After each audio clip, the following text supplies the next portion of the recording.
Raw review for the August 4th episode of Raw. I'm Will, that's Brandon. We're the Cousins of Destruction Wrestling Podcast. As always, let's cheers. Talk about some wrestling, huh?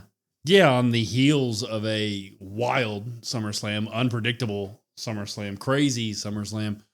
This is the first Raw. Let's see what happens. Yeah, it was something. It was absolutely something. But it was a great weekend because of all of you guys who stopped by our live streams and supported our reviews of SummerSlam. If you haven't checked those out yet, they're on YouTube and podcast. But we wanted to thank you all for the live streams here on YouTube because you made it a special one for sure. And it was a special weekend because Mr. Seth Rollins, he faked an injury. And he's here to start Raw with the World Heavyweight Championship and his new group, or not new group, but Braun Breaker and Bronson Reed and Paul Heyman. They walk out with him. Paul Heyman grabs the mic, though, and he declares himself as the greatest of all time. And I can't argue that.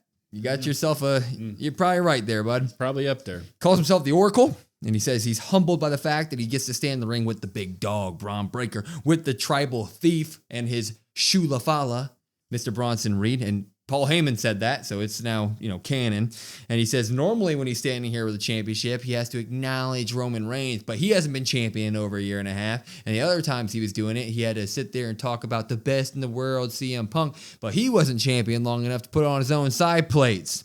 He said that CM Punk was expecting to marry that title, but Seth came on the honeymoon and stole the wife during it, is what he said. And that's when. And then he said she was good. She was good. Yeah, I don't know why he did that, but that's what he did. And then Seth takes the mic and he says, shame on everybody. Shame on everybody in the locker room. Shame on all of you here in the audience that turned on me after I won the main event of WrestleMania. He says, you taunt me with the OTC chants, but never doubt me again because he's not here. Is he champ? No. Is CM Punk champ? No. I am the champion. And everybody thinks they're smart, but I always have a plan B, and it worked to perfection because only two people knew: my beautiful intercontinental champion wife, Becky Lynch, and my Oracle, and it worked to perfection. We now have the championship. We have the power. No one can stop us. We are the Vision. So he's declared his group the Vision. That is the name, which is absolutely great. But that's when LA Knight showed up. Yeah, and he was the one who was the guy in the match when Seth Rollins got his not-so injury. And he comes out in here and says, congrats, Seth, and you other morons, but I'm here to answer some questions. Why'd you fake an injury? No, you didn't fake an injury to win the title. You faked an injury because you knew I was going to hurt you, and I'm the last guy to pin you. So guess what I want? A world title match right here, right now. Yeah. And that's when Seth Rollins says, you want a title match here tonight? No. But then Adam Pearce comes out pissed off because Seth Rollins just took off a month and a half of work on fake injury leave. That's illegal. You can get fired doing that anywhere else. And he says, you know what? Because of that, I am scheduling the match here tonight, Mr. Seth Rollins. You, LA Knight, main event, world championship. We're doing it live. This was a good start to Raw, man. I popped the hell out of it. Yeah, I'm going to pop it as well. We finally get the name that we've all alluded to, guessed at. Everybody kind of, I think, thought this was going to be the name, but now it is official, as Adam Pearce likes to say. So that was nice. Nothing really groundbreaking from Paul or Seth. I did like Paul's jabs at Roman and CM Punk. Obviously, those are for a reason. We'll get to that a little bit later. But LA Knight, it was nice to see LA Knight. Welcome back. Welcome to WWE programming. It's been nice to see you. We missed you. Adam Pearce, Logic, like that a lot. So you're getting this title match, and anytime we get any sort of world title match on Raw, I'm going to pop it. I don't care what the reasoning is. I don't care what the thought process is. I like when we get this stuff. It makes the Raws feel big. Yeah, it was awesome. It was all logic-based. It's like, yeah, of course LA Knight wants a rematch because dude faked an injury, I guess. So I want to beat you for real this time. You have a championship? I mean, sucks to suck. And now I want it for the title, too. And then Adam Pearce comes out and he's like, bro, what the hell? You really are going to disrespect your boss for a couple months and act like you're injured and then come out here and say that you have all the power now. I'm not going to allow that. So it was all logic based. And then we found out that it was plan B and that only two people knew within the story about it. So it means Becky Lynch is kind of in on it as well, which feels cool, feels bigger than just the vision and the story. The name's great. I mean, we all kind of called it that like right away, but now we have it official. So I'm just happy, man. Good start to Raw tonight. Yeah, it's one of those things where the name, it was kind of like when Evolution happened and they said Evolution like 30 times like the week before, and then they came out, we are Evolution. And you're like, yeah, okay, we all kind of knew that was coming, but yeah, we finally got the name. And they all wear cool sunglasses. They do. So, maybe that's a part of it, I guess. Rusev, Sheamus, round 3. Here we go. It was a Rusev and Sheamus match. It was. I mean, I would like to go play-by-play. If you watched the other two, you saw this one. But the real stuff happened when they fell out of the ring. And Rusev tried to do the 10 beats of the Baldwin to Sheamus on the barricade. And you pointed out during the stream, you were like, dude's in the ring, the ref's counting. He's to 6 already. And I'm like, now they're going to get back there. But then Sheamus turned it on Rusev and starts doing the 10 beats to him. 8, 9, 10. Ding, ding. Count out. What the hell happened here? Well, they're not done. They start to kill each other. Rusev picks up the stairs, hits Sheamus in the face with it. He even takes Sheamus' shillelagh and breaks it over the stairs or snaps it a little bit and tries to beat Sheamus with that. They're fighting everywhere. Everybody's coming from the back. Security, all the refs, everybody breaking them up. Throughout the night, you see them in almost every backstage segment just run through, beating each other up. They may still be fighting for all I know.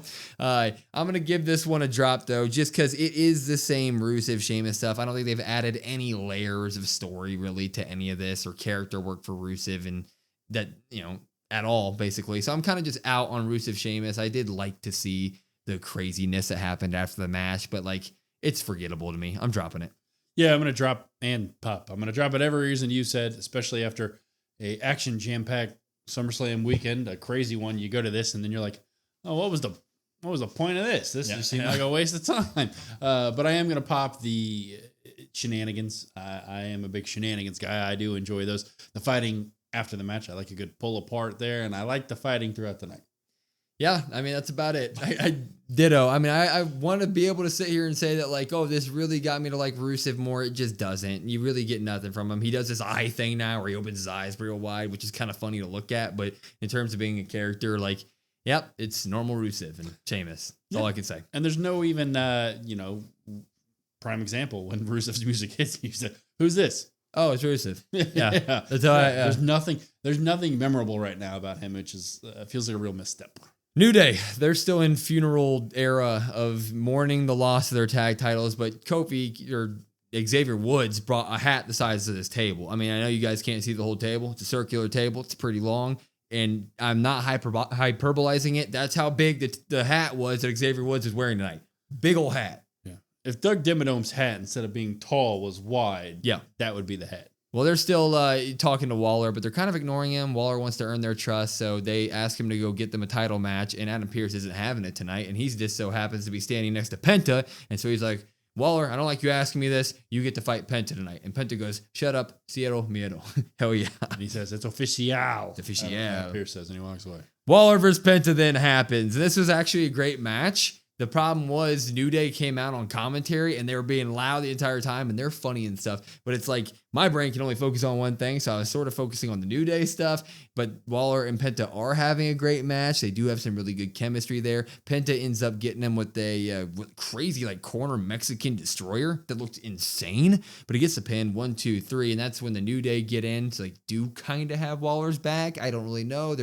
They're being wish-washy about it, but Xavier Woods gets his hat pushed off of him, and he gets pushed into Kofi Kingston, and then Penta throws him all out of the ring, and then he puts on the massive hat, and he does the smooth criminal walk that he loves to do, and he dives to the outside, takes them all out, and it's like, okay, I'm going to pop and drop this because the match was good. The shenanigans was great, and I love Penta. I thought this was very funny and awesome, so I love it from a entertainment standpoint, but I'm going to drop it in terms of what are we doing with the New Day still? I don't know what this thing that they're doing with Waller is. I don't know if I'm with the funeral thing that they have going on, so that feels weird. So I'm popping, and I'm dropping it. Yeah, I'm going to agree 100%. Penta is right now in that boat. If you put him in there with anybody, anytime, 10, 15 minutes, go have a great match with whoever. And okay, yeah, I'll do that. No problem. I don't really know if there's a plan for him kind of going forward. It just seems like they're happy with, hey, go out there, get the pop, do the pyro, do the walk, and that's kind of it, which, people love it. So as for Waller, kind of underrated. You don't really get to see a ton of Waller, so props to him. He can always go in the ring. The New Day stuff is weird. That's why I'm going to give it a drop. I don't really know where we are going with that. Are we just going to continue the funeral stuff until they maybe eventually get the tag titles? I do appreciate a different try, something new, right? That's always nice to see, but there's no reason for me to really care. Yeah, I like Waller. I do. I think Waller is a great talent, and I do like the little bit that we've gotten from him in this. He is kind of funny, and I like that. New Day, though, this isn't what I personally wanted from their heel turn. I wanted them to show like more attitude and be more threatening. This feels weird. I'm not down with it yet. There's time. We now have like an official month between PLEs at this point, which is the first time in a while. So we have to let things cook. At the moment, I'm out on it though. But love Penta and Waller. They can fight a lot. I like that. Moving on though to a part that I hated tonight, and I'm going to give it a drop. A lot of people probably didn't even see it. If you don't have the Netflix version that doesn't give you commercials, so you get to see all the interviews, and you didn't see this, Naomi came out to the crowd today and cut a promo during the commercial break. And she was going, she cut the heel promo at the crowd, called him trashy, it stinks here, all that good stuff. But then she started to get into the fact that she won the title and that she was coming after Stephanie Velcro now. She called her Velcro, Stephanie Velcro. And then the commercial break was up and we came back and no Naomi. They just kicked her to the back. End of your promo. Like she was mid-sentence. Like I'm coming for you, commercial break, boom.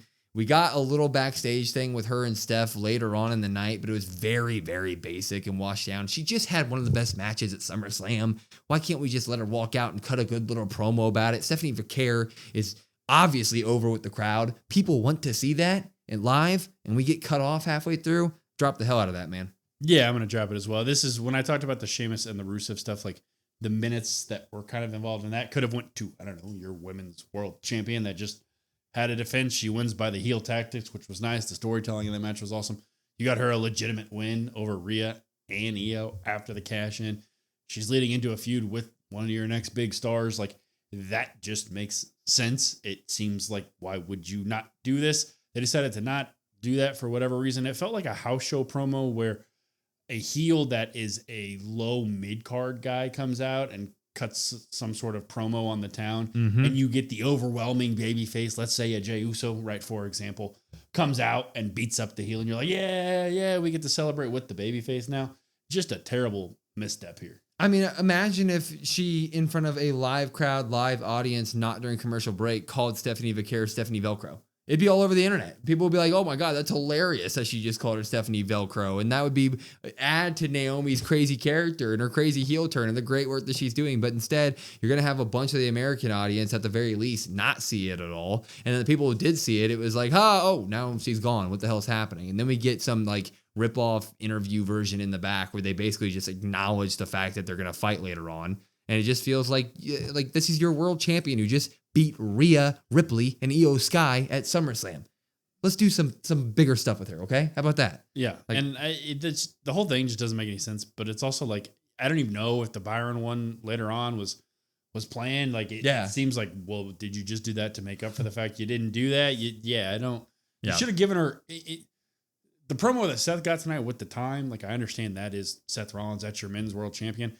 Naomi deserved to come out in the ring and cut a promo to the live audience. I think she deserves that.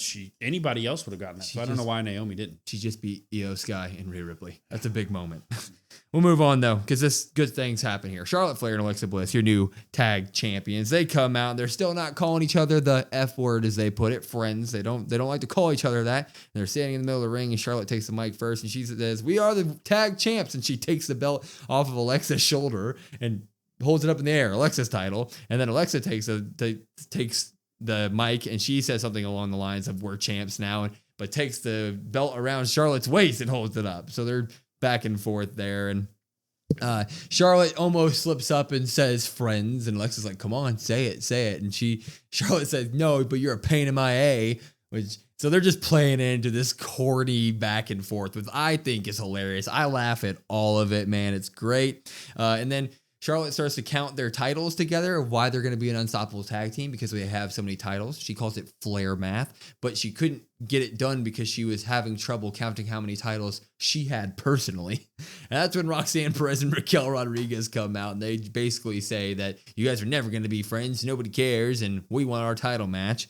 And Adam Pearce, who's in a great mood of scheduling matches tonight, comes out and says, "That's a fantastic idea. Match right now. Let's get it." Yeah, so pretty much says, "I don't have any ideas of my own." So yeah, everybody else is planning their own matches. Let's do this one. And this match was really good. I liked it a lot. It was a lot of what we expect from Roxanne and Raquel in terms of like what they like to do is take one of the members of the tag team they're fighting and just like cheat around the corner and outside the ring and keep them away from the other tag partner and beat the hell out of them in heelish fashion. Raquel at one point picked up Alexa Bliss and like slammed her on top of the barricade and then booted her over the barricade. Raquel is fighting big, and it's really, really good. It's really good stuff. Flair would get a hot tag. She would do like her new like cartwheel buckshot lariat that she does, which I think is fantastic. She does like a moonsault to both Roxanne and Raquel. Everybody at that point, everything's, hell's breaking loose. It's basically a tornado tag at this point. And the camera focuses on Roxanne because she's the only one in the ring. She wants to go for a dive on everybody, but when she bounces off the ropes, Alexa out of nowhere is in the ring and catches her directly into the sister Abigail, hits it. 1, 2, 3. Charlotte Flair and Alexa Bliss successfully defend their titles. They have defeated Roxanne and Raquel twice over the past couple days. I absolutely love this not-so friendship that they have. This is going to be a tag team that should keep those belts for a long, long time. Popping it. Yeah, I'm going to pop this as well. I've said it before, I'll say it again. This team, I wasn't really fond of the idea originally, and then you just see the natural chemistry, and they're both enjoying themselves. And when two, partners, really just talents, are really enjoying a feud or enjoying themselves involved in something, like that really comes across on the screen, and it is genuine and it's awesome. Charlotte has the character of like the friend that doesn't mean to one-up you, but is one-upping you. Alexa Bliss is the comedy side that always kind of has to knock Charlotte's ego down just a peg or two. It's great. The two women can go in the ring. They have great chemistry with Roxanne and Raquel. You could give that to me time and time again. It's fantastic. I think there are going to obviously be some new challengers for those tag titles. We'll get to that in a little bit. But overall, just great stuff. Great weekend for Charlotte and Alexa and Roxanne and Raquel. Really kind of making you care about those tag titles that seemingly you didn't for a while. This happens every time, right? WWE seems to pair two good talents together, get them those tag team titles, and then we kind of just are on hopium after that. And we're like, we hope for the best. We really hope for the best on this one because I really have bought into this team. I love their corny, not so friendship that they have. I think that they're hilarious. I'm laughing the entire time. Visually, I think it's funny. Like looking at Charlotte and Alexa, they are like completely different heights. And then, of course, they're like two of the best in-ring athletes that they have in all of wrestling, let alone WWE. So they're going to give you fantastic matches constantly. So I'm looking forward to this tag team. I just hope to God we can get them some challengers, some proper teams, and we continue this like, when are they going to say that they're friends thing? Because I'm all bought in. I love it. So we'll move it on. Even the pain in the A and the pain in the F, they're just going to go through the alphabet. They will. Io is backstage talking to Asuka and Kairi, saying they're talking in their native tongue, so I don't know what they say. But Rhea walks up, and that's when Asuka says, "Go talk to your friend, Io." And Io says, or Rhea actually says, "I heard you ask for a match, a title match, Io." And guess what she says? She respects that. She's going to let Io have that. So Io's going to fight Naomi for the title. And Rhea says that she needs to beat Naomi, though, because then she wants to run it back and settle things once and for all. And as she walks away, Io grabs her and says, "Hey, Rhea, you're never going to beat me." So that's great. But Io Sky is facing Naomi next week on Raw for the World Heavyweight Championship. Any chance that she gets that title? I'm going to say no. Yeah. I'm going to give it about a 0% chance. I agree. I think Naomi versus Steph, they've obviously hinted at it and hinted at it and hinted at it. And at this point, I'm really finding myself with Io and Rhea being like, hey, you guys should be a tag team. So exactly. Maybe Io, after maybe she doesn't get the job done next week, maybe you have a conversation with her talking to Rhea about, hey, I'm sorry, I couldn't get the job done. I know you really wanted to face me again. Kind of like an honor match that they've kind of really talked about and hinted at. There's a real mutual respect there, right? And then you have Asuka and Kairi maybe attack or make fun or something like that. Rhea stands up for Io. That's how you get the pairing. You get the Kabuki Warriors versus Rhea and Io. We just talked about legitimate tag teams versus Charlotte Flair and Alexa Bliss. What more legitimate tag team of two stars that are also kind of thrown together than Io Sky and Rhea Ripley? They hinted at it in the triple threat match. They've hinted at it here. When was the last time Rhea Ripley was like, yeah, I'm okay with you getting a title shot instead of me? That never happens. So yeah, sign me up.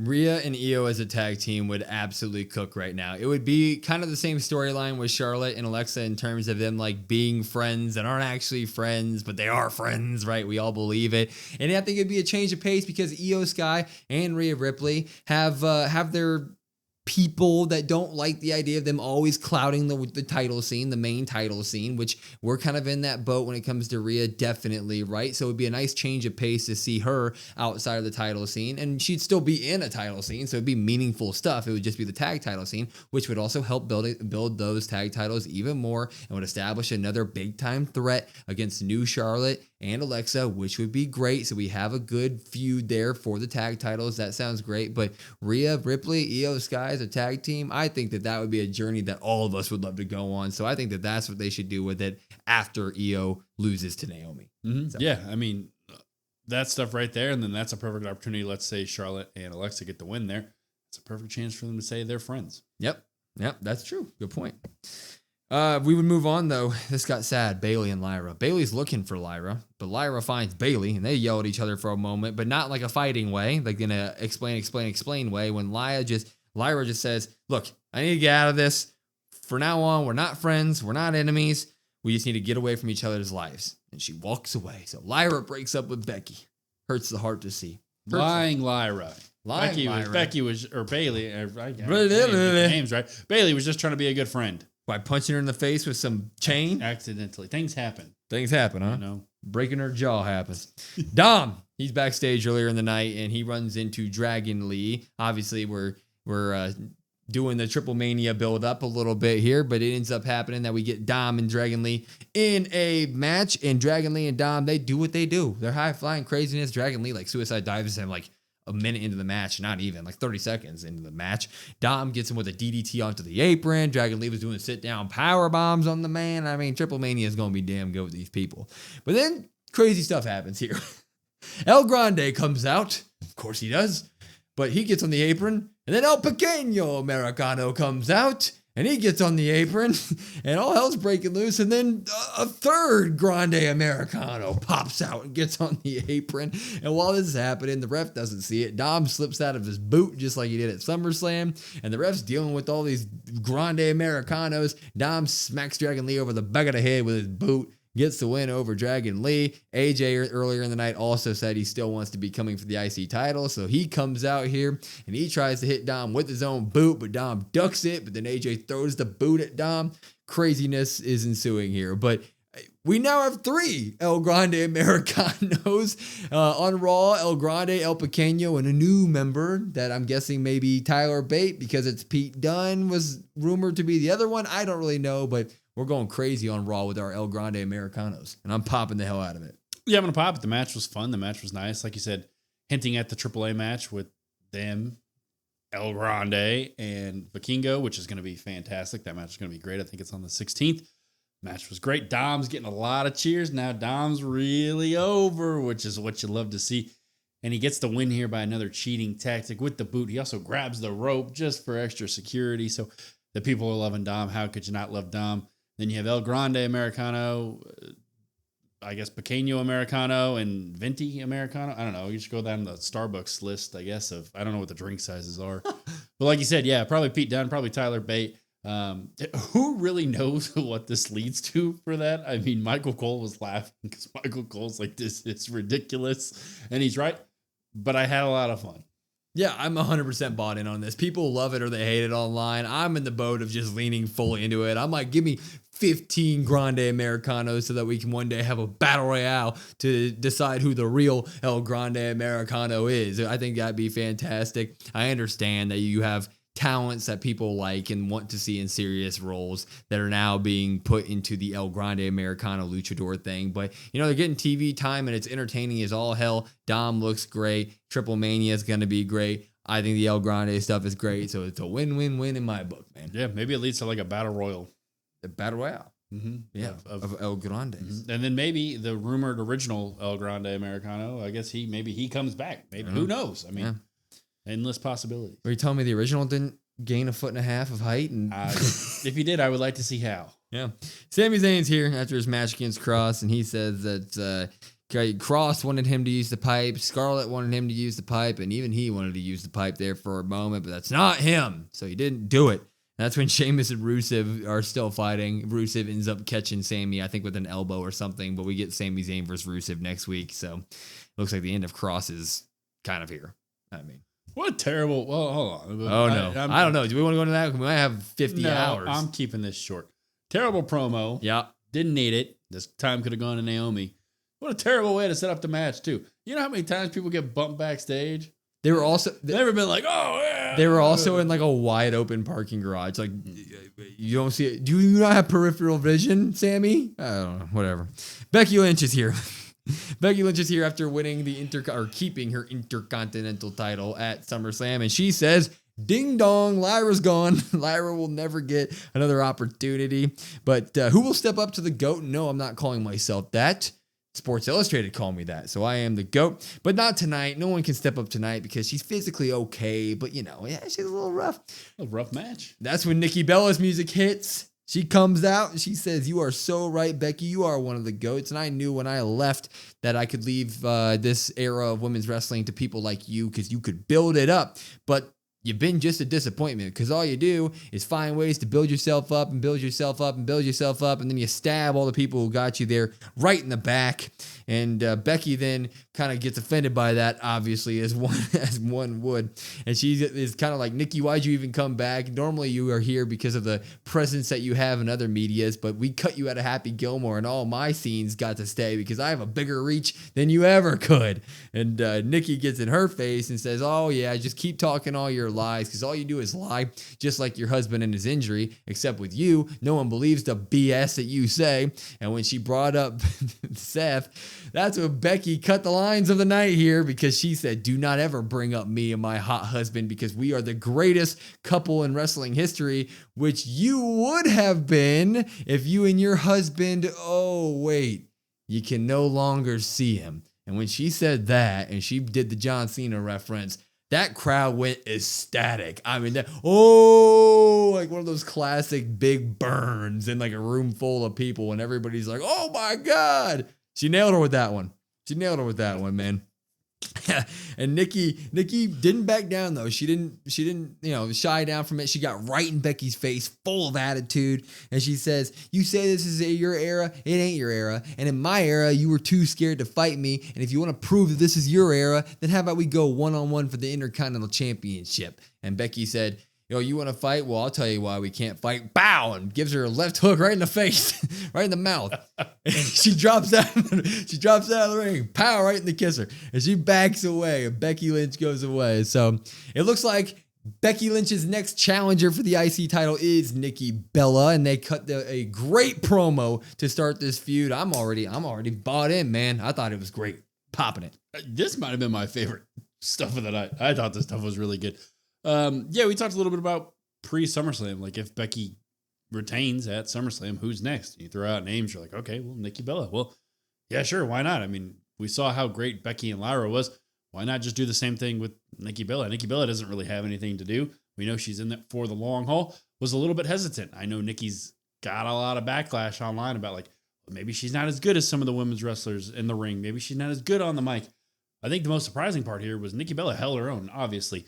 Becky Lynch is going to get the headlines. Becky Lynch is going to get the props if you had to choose a winner, right? Because of that one line. It's hard to kind of recover from that.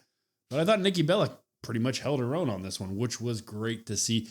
And really, at the end of the day, you look at it and you're like, well, Becky Lynch really worked her magic again. She's got me excited for a Becky Lynch, Nikki Bella feud. I know you're the big Nikki Bella fan.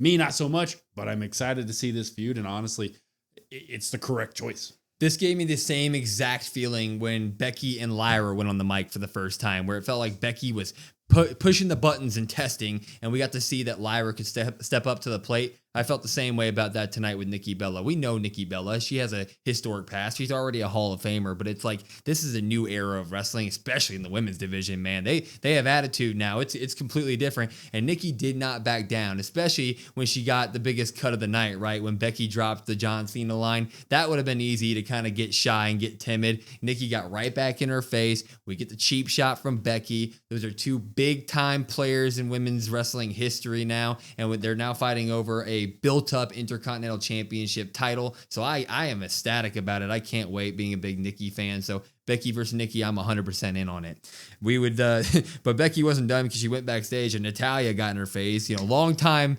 friend of Nikki Bella in real life. Natalya basically said, "You're being mean to my friend, and I don't like that, and I want to fight you." And she's standing there with Tozawa and Maxine Dupree, and Becky's like, okay, I accept your challenge, but I'm fighting her. And she points to Maxine Dupree. So next week we're going to get Becky and Maxine. So that'll be something. I mean, it'll be awesome. I mean, what better way than to have Becky Lynch just beat up on Maxine? Yeah. That's going to be fantastic stuff. I mean, she even said, "You guys are all ganging up on me, all four of you." And she points to Tozawa. I could see Becky Lynch beating up Tozawa too. Why not? Oh, how dare you? Main event, World Heavyweight Championship, LA Knight, Seth Rollins. I'm not going to go through most of the match because it was a really good match, but the stuff that we're really caring about happens later on. So they go back and forth. I thought we were going to get like Seth rehashing the knee injury to kind of trick LA again. Then LA was going to be like, hell no, and stomp him. We didn't get a spot like that. I thought that would have been cool. He's but good to go. Yeah, he's good to go. Speaking of good to go, Braun Breaker seems good to go. Yeah, he's also knee stuff. Braun's fine. Seth Rollins pulls up and exposes the concrete on the outside, and he puts LA Knight's face there, and he goes on top of the announce table to do like a super stomp to the pavement. Would have killed the man. That's illegal. But then all of a sudden, CM Punk out of nowhere attacks Seth Rollins. Ding ding DQ, obviously, and they go into the ring, and Punk's killing him. But then LA Knight pulls Punk off because he's like, bro, you just screwed me out of a world title. What the hell are you doing here?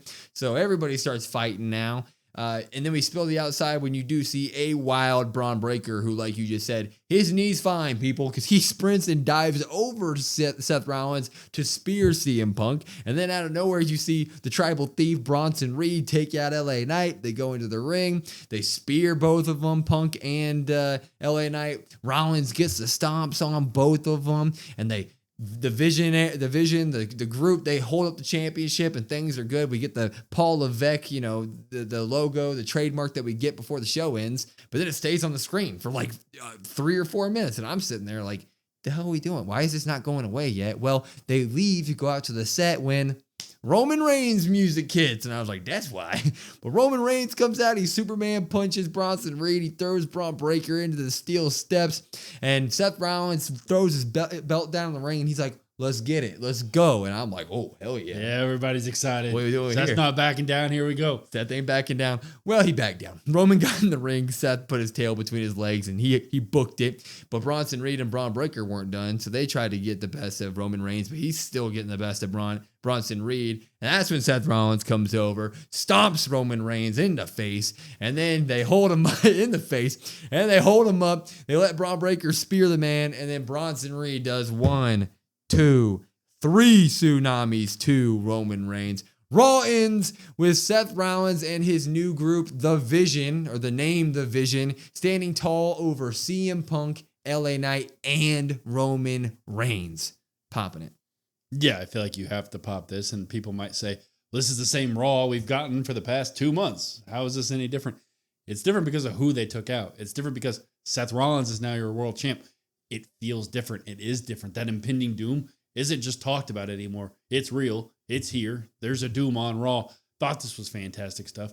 You have also the controversy, or I guess the feud, I guess, that maybe is brewing between LA Knight, CM Punk. How are they going to determine that in terms of, well, I want to challenge Seth Rollins. Well, Roman Reigns also wants to challenge Seth Rollins, but Roman Reigns seems to probably be written off TV for a little bit. So do they go challenging for the title, or do they go faction versus faction? You may say, well, that's 3. There's 2. Where's the other member? Jey Uso's not there. Don't know where Jey Uso was. Fans were asking for Jey Uso. They were trying to eat. They were asking to eat. No Jey Uso. So maybe he slides in for Roman Reigns. All in all, great stuff.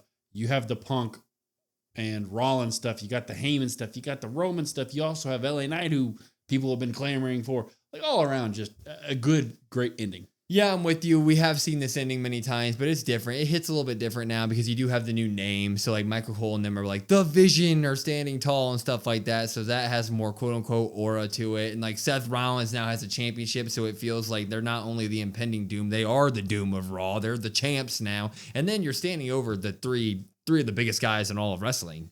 Roman Reigns, CM Punk, and LA Knight. Like, okay, they've kind of squashed every bug in their path, right? And now you do have the triangle of challengers. Is Roman Reigns, is CM Punk, is LA Knight, who's really going to get the shot at the belt? Well, we tsunami Roman 3 times. So he's probably gone for whatever. You might slide Jay in there, like you said, and we get faction on faction. So there's just a lot of stuff, a lot of branches that can come out of this. I thought they did a good job making the Vision look very good tonight on Raw. I'm happy with it. Yep. I could see that being a clash matchup. The Vision versus. Yeah, Vision versus. And then while that's going on, then you can try to somewhat sort out like Punk and LA. Yeah. They want the title, but now they have to be teammates. They have to try to figure that out. How does that coincide? Because I don't think Seth Rollins is going to defend that belt at Clash, but Yeah, further down the road. I agree.